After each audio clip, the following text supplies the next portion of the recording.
I finished my management, got my degree. I have a lot of young friends who have ensured that I ask you this question. How much did Annamalai score in what was his CAT score? CAT was 99 point. I took 2 exams, madam. I took CAT and ZAT. For XLRA, there are 2 things. Okay.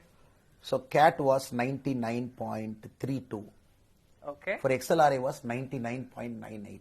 And you decided to go to IIM Lucknow. Decided to go to IIM Lucknow because IIM Ahmedabad did not give me an interview call. My max percentile was not 98. You had to have a 98 cutoff. Okay.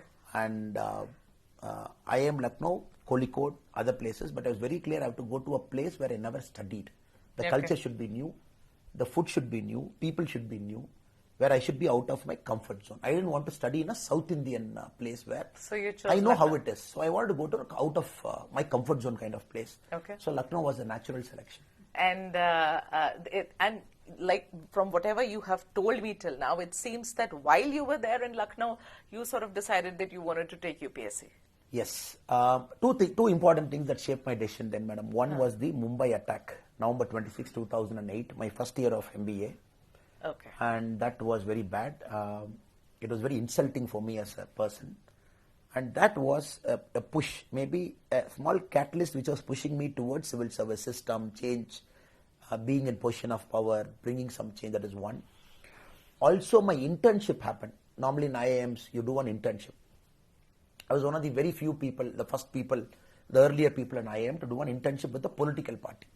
Acha, where did you intern? I interned with Mr. Vijaykanth.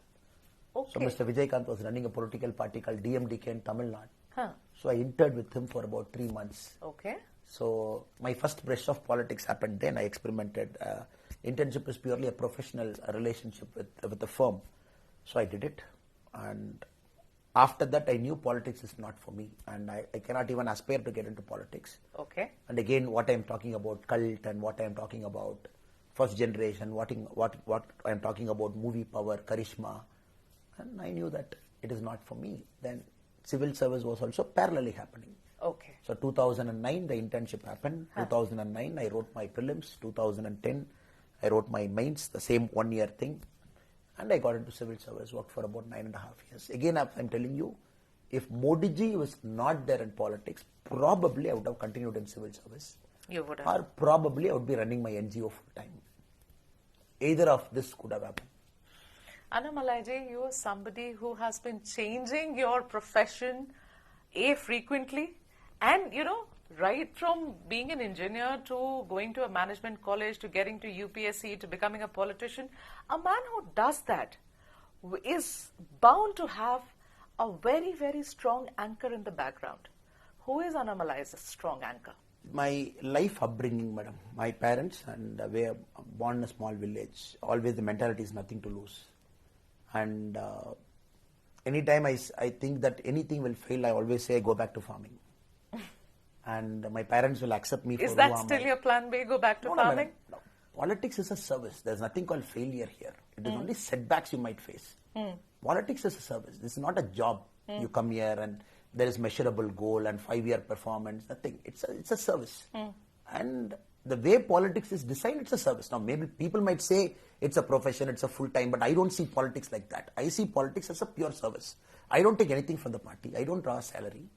I spend my own money to sit where I'm in. I came to Hubli with my own money. And tomorrow morning I may travel somewhere with my own money. How do you sustain, Annamalai? That is what the next question is. That's an important question. I'm coming. I run a small business. I do farming. Okay. I have something to manage myself. Okay. And again, I'm coming back to the same point. That is why it becomes tough for a common man to survive in politics. Precisely. It becomes all the more tough. And now my responsibility is also slightly larger responsibility. My responsibility is to take care of the state now.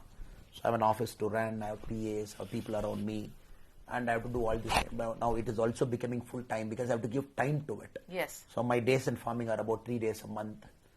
Office, Are you still on your farms? Do you still go to your farms? I still go to my farm, yeah.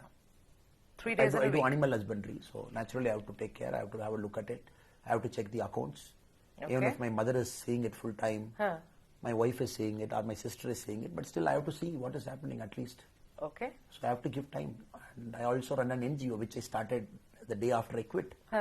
and that has got 8,800 volunteers. I have to give time for that. They're full-time people, they're officers. I have to monitor their work. Then I have to do my BJP work also, because this is my main responsibility now. So you balance everything, madam. Annamalai ji, let's come to your politics. The polling has just gotten over in your constituency. Usually leaders will know which way the wind has blown. The polling has happened. What is your information to understanding